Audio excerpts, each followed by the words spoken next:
Greetings and salutations, my friends, and welcome to this special virtual presentation from the Fort Worth Legendary Creature Center, a little-known sub-department of the Fort Worth Nature Center. I'm the cryptozoologist here at the center. My name is Cassandra Ashling, but most people just call me Cass. People? What people? No people around here, only creatures and junk. Cyrus, I told you not to interrupt while I'm recording. I can't help it. I was made for the screen. This is Cyrus, the wyvern who lives at the center. He's named after one of the most famous wyverns in history who terrorized Italy in the Middle Ages. Very ferocious. He's not that ferocious though, so I just call him Russ. Wyverns are different from dragons in that they only have 2 legs, can't breathe fire, and don't talk. I talk. He talks. Most wyverns breathe poison, but our friend Russ here was cursed by a sorcerer a few centuries ago for stealing an amulet. He still has it, you see. All wyverns love shiny things, but most know better not to steal from magical folk. So the sorcerer took his poisonous breath, but apparently all of that hot air had to go somewhere. He just left the amulet lying there. What was I supposed to do? How was I supposed to know that it was the Eye of Horus and lying in a very precise position as part of a ritual to reawaken the spirit of the last pharaoh? It's very pretty. Who needs poisonous breath when you've got a hoard like mine?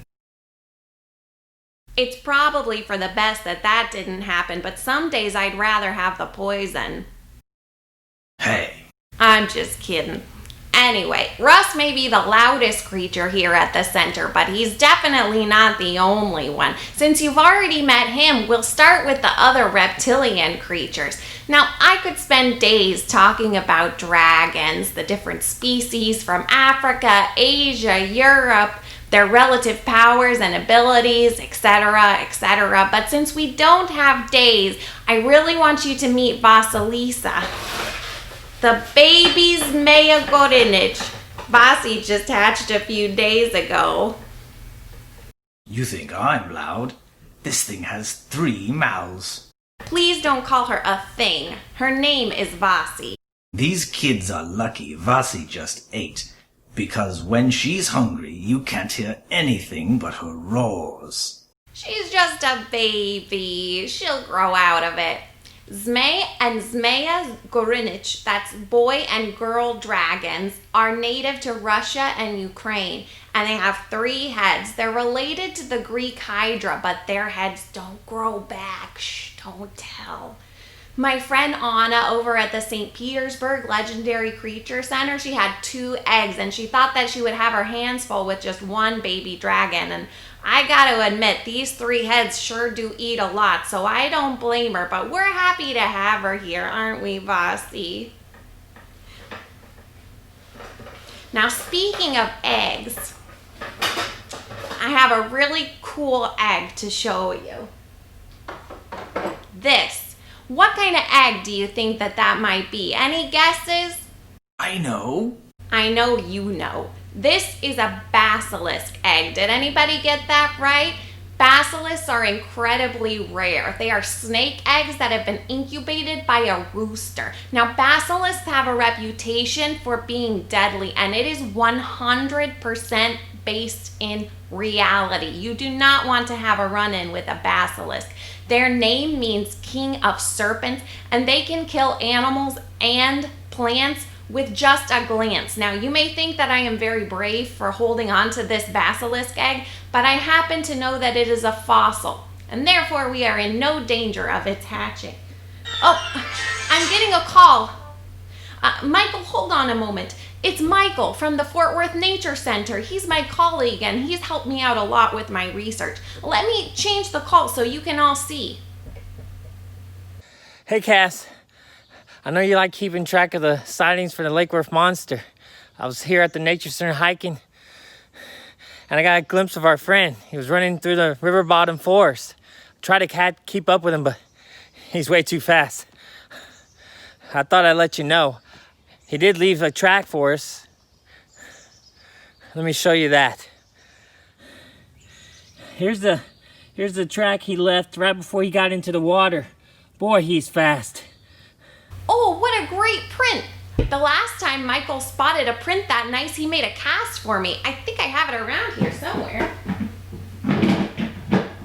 Aha! Isn't it great? Michael, I'm doing a presentation for the Fort Worth Public Library. Can you tell our viewers a little bit more about the Lake Worth monster? Sure.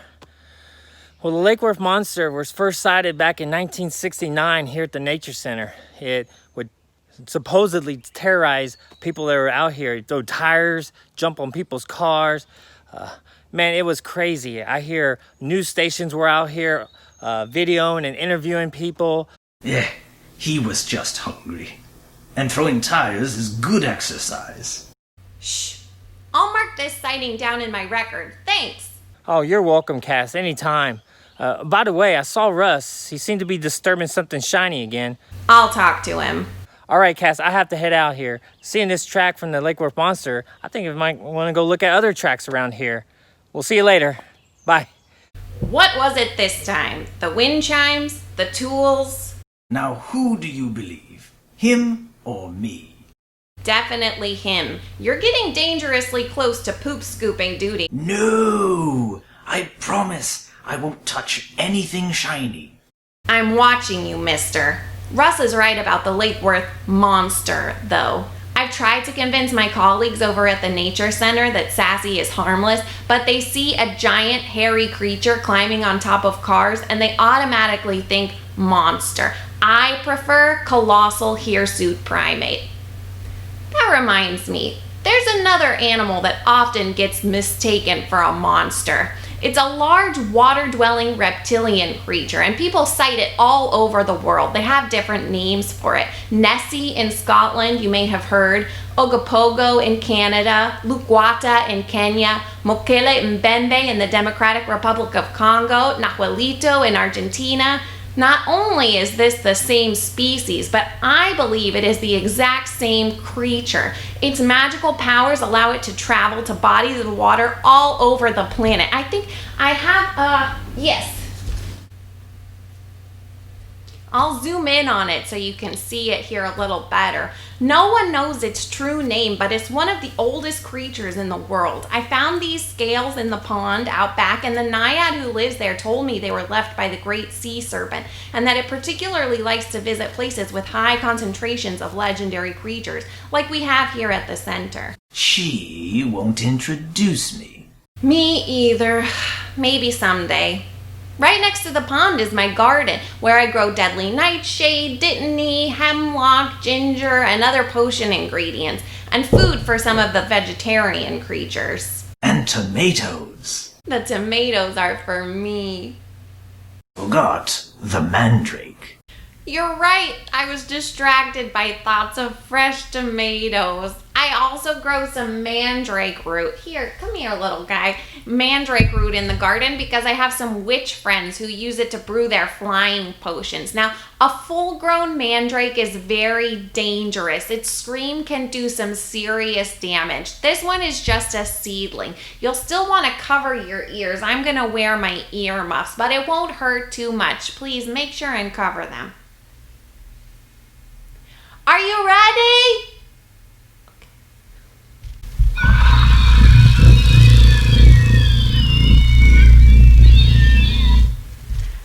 They're really quite sweet. The merlion used to live in the pond. That's right. One day while I was skimming gillyweed, he just jumped into my net. I think he wanted more privacy. This was right after the naiad moved in. Now, we're calling him a merlion. In Singapore, they're known as singalaut. Now, I'm going to go get him and zoom in so you can see the merlion while I'm talking about him. They have the head of a lion, the body of a fish, and live in the water like mermaids. The singalaut are very shy, and for that reason, the species was only recently discovered about 40 years ago. Upon its discovery, it became the national symbol of Singapore. Many believe that the lion encountered by Prince Sangnila Utama when he came to Singapore and gave it its name was actually a merlion, since lions are not native to that island. Speaking of animals that are related to lions, this feather comes from another creature that is part lion. Any guesses? Not you. Now, if you said griffin, you're correct. Griffins have the head, wings, and front feet of an eagle and the body and hind legs of a lion. They were known for guarding treasure. Let me zoom in on the griffin feather there. Ancient Persians and Egyptians knew about griffins thousands of years ago, but they're also known in West and Southwest Asia as well as Europe. Some griffins, though not all, have one golden feather. And to acquire any feather from a griffin, you have to be very lucky indeed.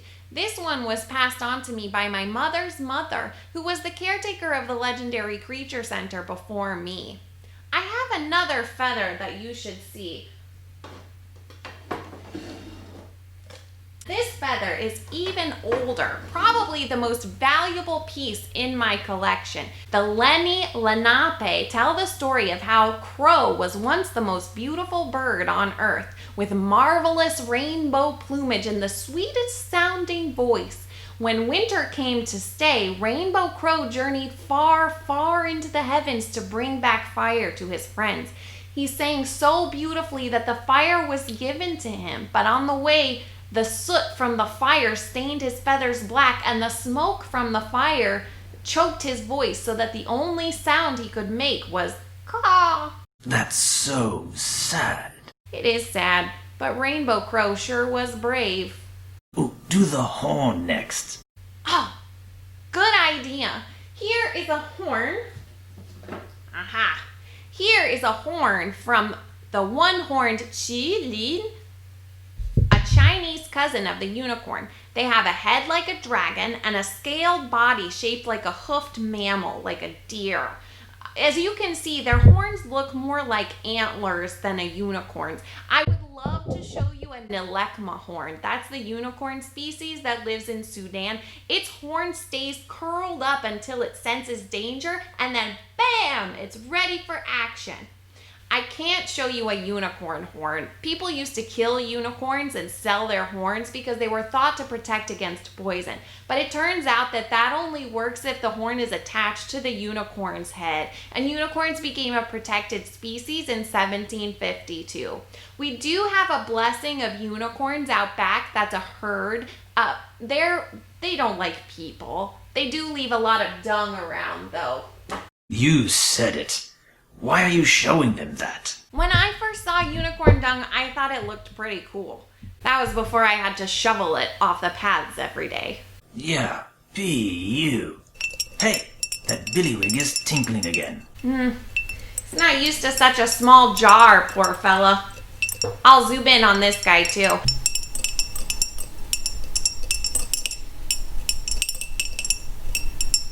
Billywigs are insect-like creatures that are native to Australia. You have to be really careful with them. They are very fast and very small, and if they sting you, you start floating. It may sound fun, but it's pretty tricky. Hard to feed the creatures here when you can't reach the ground. It's true. One time she got stung by several billywigs, and she was lucky that she caught a tree branch before she went too high. And who got stuck shoveling unicorn poop and throwing alfalfa to the jackalope? This guy. Well, speaking of Jack, let's bring him out.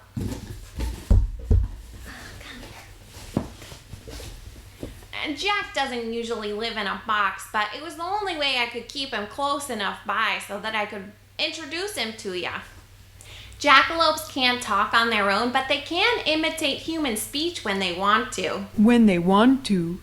Horned rabbits and hares are known over much of the world, but this particular species comes from Wyoming. From Wyoming. From Wyoming, but followed the cowboys to Texas as soon as he could, didn't you, Jack? Didn't you, Jack? Jackalopes were discovered by humans because they loved to sing, and they would echo the cowboys singing around the campfires. Jack loved the Texas campfire songs and followed a group of Texan cowboys who were coming back with some new Wyoming cattle.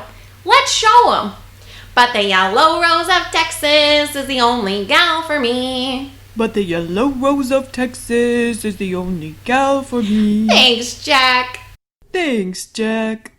And on that sweet note, we're going to say thank you so much for joining us here at the Fort Worth Legendary Creature Center. We have to get back to taking care of the creatures now.